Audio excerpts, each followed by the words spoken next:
വാവാ സുരേഷ് ഈ പറയുന്നതെന്ന് കേട്ടോ കേട്ടോ.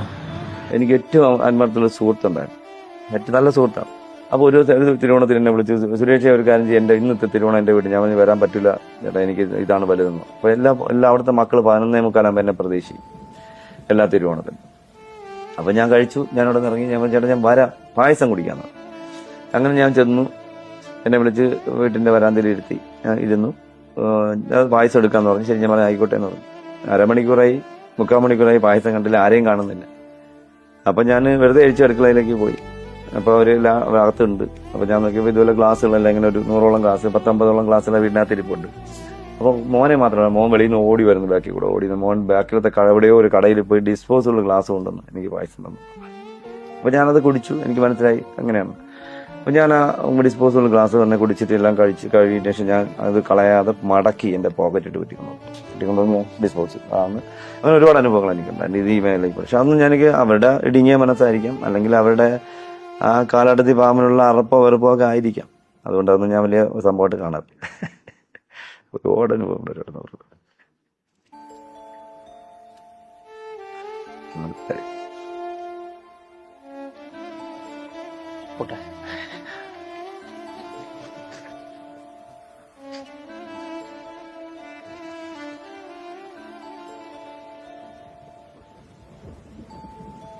എന്തൊരു കഷ്ടല്ലേ, നിങ്ങളൊന്ന് ആലോചിച്ച് നോക്കുകയാണ്. പായസം കുടിക്കാൻ വിളിച്ചു വരുത്തിയിട്ടാണ് ആ മനുഷ്യനോടെ പോകുന്നത്. എന്നിട്ട് പായസം കൊടുത്തപ്പോൾ ഡിസ്പോസബിൾ ഗ്ലാസ്സിന് വേണ്ടി മോനെ പറഞ്ഞു വിട്ടുക. എന്ന് വെച്ചാൽ ആ വീട്ടിൽ സ്ഥിരമായിട്ട് അവർ ഉപയോഗിച്ചുകൊണ്ടിരിക്കുന്ന ഗ്ലാസ്സിൽ വാവാ സുരേഷിന് കൊടുക്കാൻ പറ്റില്ല എന്ന് വെച്ചാൽ അത്രയും ഒരു അറപ്പോട് കൂടിയിട്ടാണ് വാവാ സുരേഷിനെ അവർ കണ്ടു എന്നാണ് വാവാ സുരേഷ് പറയുന്നത്. എന്താ പറയല്ലേ, ഇന്നും ഇങ്ങനത്തെ ഒരു ഇടുങ്ങിയ ചിന്താഗതിയുമായിട്ട് ജീവിക്കുന്ന ആളുകൾ ഇന്നും നമ്മളെ നാട്ടിലുണ്ട് എന്ന് അതിൻ്റെ അർത്ഥം. നിങ്ങളൊന്ന് ആലോചിച്ച് നോക്കുകയാണ്.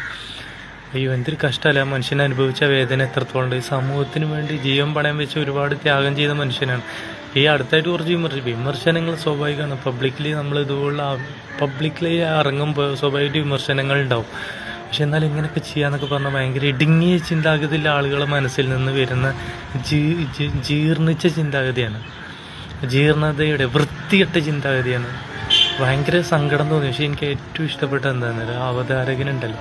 പക്ഷെ ഇന്നത്തെ കാലത്ത് ഇത്രയും നല്ല അവതാരകന്മാരുണ്ടാവുക എന്ന് പറഞ്ഞാൽ അത്രയും ഭയങ്കര നല്ലതാണ്. ആ അവതാരകൻ അവസാനം വാവാ സുരേഷ് ചേർന്ന് ഒന്ന് കെട്ടിപ്പിടിക്കുന്നുണ്ട്, ഒന്ന് ഹഗ് ചെയ്യുന്നുണ്ട്, സമാധാനിപ്പിക്കുന്നുണ്ട്. അപ്പോൾ കിട്ടുന്നൊരു സുഖമുണ്ട്.